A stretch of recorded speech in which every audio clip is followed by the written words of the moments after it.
วันนี้แวนเดอร์สอนปักภาชนะเป็นลายน้องแมวจิ๋วพร้อมการปักชื่อนะคะโดยชื่อทุกคนสามารถผสมชื่อเป็นชื่อน้องแมวตัวเองได้ด้วยเดี๋ยวเรามาเริ่มสอนกันเลยค่ะเราขออวดแพทเทิร์นให้ทุกคนดูก่อนนะคะตัวแพทเทิร์นของเราจะมีตัวอักษร A ถึง C พร้อมน้องแมวหลายท่าทางเลยนะคะทุกคนก็สามารถผสมลายได้ตามใจเลยค่ะ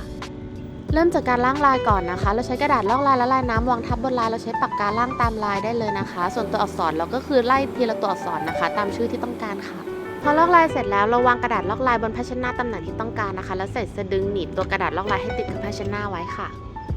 ลายนี้ค่อนข้างเล็กละเอียดนะคะใช้เป็นเข็มเล็กขนาดกับไหมเส้นย่อย2เส้นย่อยนะคะส่วนไหนที่อยากให้เป็นสีระนาบทึบนะคะเราใช้เทคนิคปักทึบซาตินสติชนะคะส่วนตรงไหนที่เราเป็นลายเส้นนะคะเราใช้เทคนิคแบ็กสติชหรือด้นถอยหลังนะคะ2เทคนิคนี้เราสอนบ่อยมากนะคะหรือใครหาไม่เจอทักมาขอคลิปได้ค่ะส่วนตัวอักษรเราใช้เทคนิคแบ็กสติชแต่ใช้เป็นไหมเส้นใหญ่ทั้งเส้นนะคะปักออกมาเป็นอย่างนี้เลยค่ะ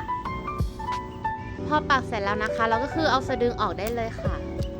จากนั้นใช้กรรไกรตัดกระดาษลอกลายส่วนที่เกินออกมานะคะเหลือแค่ติดขอบลายก็พอค่ะจากนั้นเราเตรียมน้ำมาเลยนะคะหรือไปที่ซิงค์ก็ได้นะคะเราเอาผลงานแช่ลงไปในน้ำได้เลยนะคะกระดาษลอกลายจะละลายออกนะคะขยี้เบาๆจนกระดาษลอกลายออกหมดแล้วก็เป่าขึ้นแห้งหรือตากแห้งก็ได้นะคะพอรีดเสร็จก็จะได้ผลงานออกมาเป็นแบบนี้ค่ะผลงานปักน้องแมวเราก็เสร็จแล้วนะคะจะใช้เป็นผ้าเช็ดหน้าจะให้เป็นของขวัญหรือว่าจะมาผูกคอน้องแมวเป็นป้ายชื่อก็ได้นะคะใครสนใจอยากปักนะคะ Wonder Warehouse มีขายทั้งแพทเทิร์นรวมทั้งมีทั้งชุดอุปกรณ์แบบครบชุดเลยนะคะสนใจทักมาได้นะคะยินดีแนะนำค่ะ